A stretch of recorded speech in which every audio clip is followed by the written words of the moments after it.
noite a todos e a todas aí. Queria dizer que é um grande prazer estar aqui ouvindo essas explanações assim, tão brilhantes e consistentes, assim,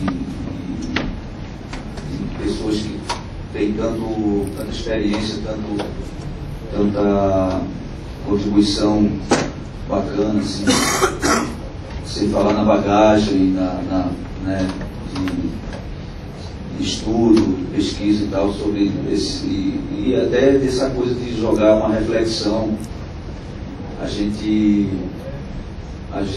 começou essa história toda, eu, Mabuse, Chico, Jorge, um bando de moleque bebendo em baile e sem muita ideia, brincando com coisa séria e ter muita noção do que, onde aquilo tudo poderia levar e tal. Nossa intenção era um pouco, tinha um pouco da boemia, de curtir, de tentar de alguma forma interferir, como o Chico dizia, diversão levada a sério.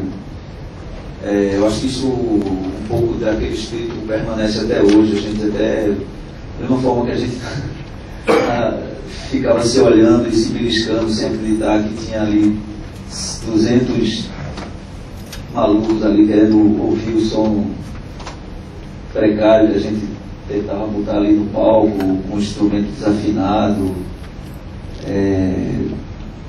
com músicos que tinham descoberto a música da semana passada e tinha 200 pessoas ali dançando e pirando. A gente até hoje se belisca também, às vezes, olhando Renato lá, recebendo gente no gabinete, Secretaria de Cultura, e chegando aqui, vendo tanto pesquisador e recebendo, como a gente recebe o ano inteiro, gente de tudo que é lugar, com títulos e mais títulos de doutorado e tudo. E é sempre uma oportunidade bacana encontrar gente com essa ferramenta teórica, acadêmica, que consegue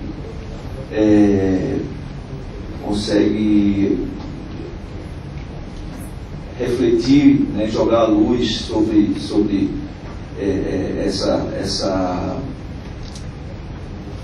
essa loucura que foi essa experiência desde o início, de forma mais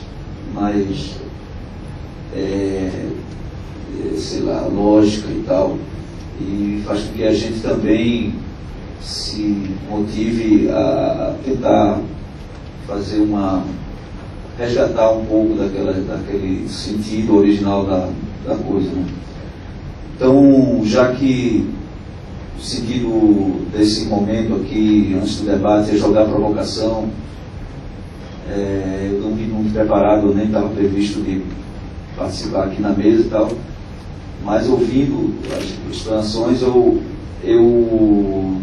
teria algumas coisas a mais a contribuir ou não, sei lá, para o debate.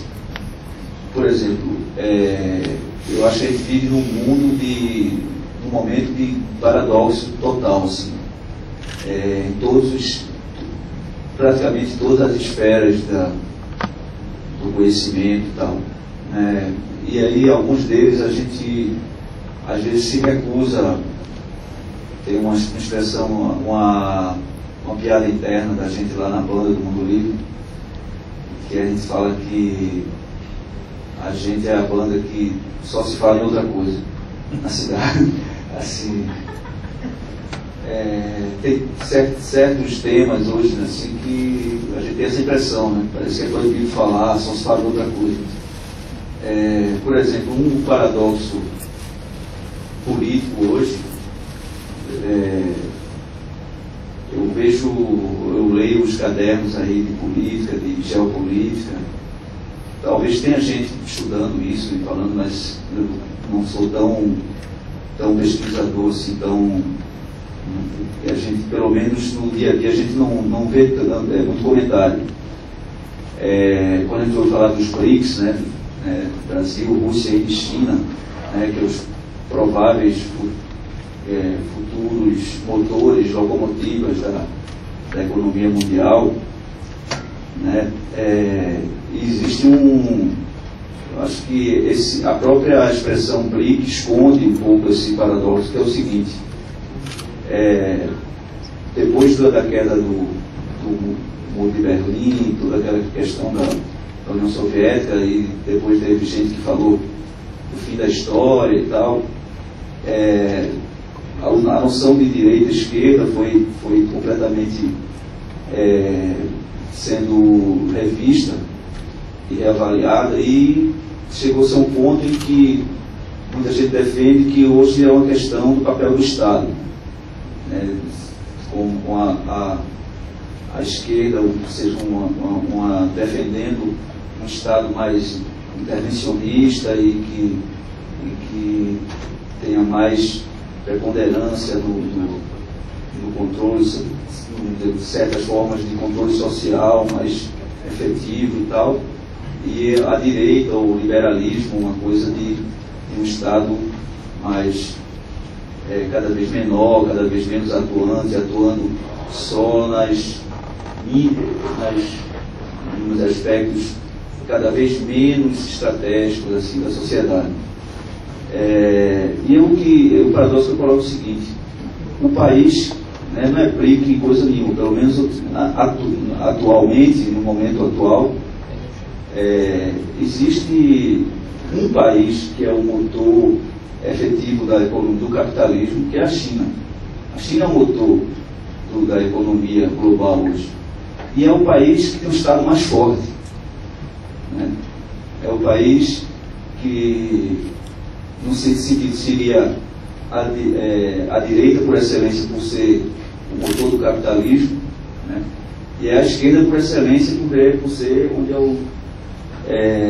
ele fala da ditadura da Venezuela.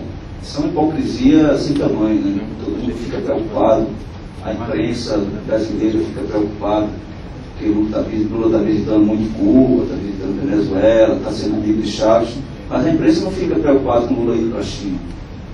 Quer dizer, a ditadura por excelência no Brasil, no mundo hoje, em termos de não ter eleição livre, de não ter, praticamente não existe nem partido político, nem nada, é a China. Então esse é um tipo de paradoxo típico, assim, emblemático da sociedade atual. E aí tem um outro paradoxo, que aí pega mais especificamente pelo tema dessa conversa hoje, né, arte e tecnologia, ou talvez cultura e tecnologia, que é o seguinte, e tem muito a ver com essa trajetória do Mangue. Muitos dos jornalistas, pesquisadores que procuram a gente, sempre que tem alguma matéria, alguma coisa referente ao Mangue e tal, tem uma pergunta que é recorrente, né? Principalmente em sites, né, mais jornalísticos, ou então trabalhos de conclusão de curso, o pessoal mais novo e tal, que já cresceu dentro desse ambiente digital e tal. Tipo assim, você imaginaria uma cena ou um movimento como o do Mangue surgindo em algum lugar hoje, na era da internet, algo parecido com o Mangue e tal? E aí, o paradoxo que eu coloco é justamente esse, né? Num período em que todo mundo... eu sempre coloco assim, que eu tenho minhas dúvidas, assim. Teve uma entrevista publicada na Folha de São Paulo o ano passado, em que eu coloquei um monte de coisa lá e deram destaque a uma frase lá que eu coloquei, que virou a manchete, que era o seguinte: talvez o Mangue hoje não passasse de 2 comunidades no Orkut.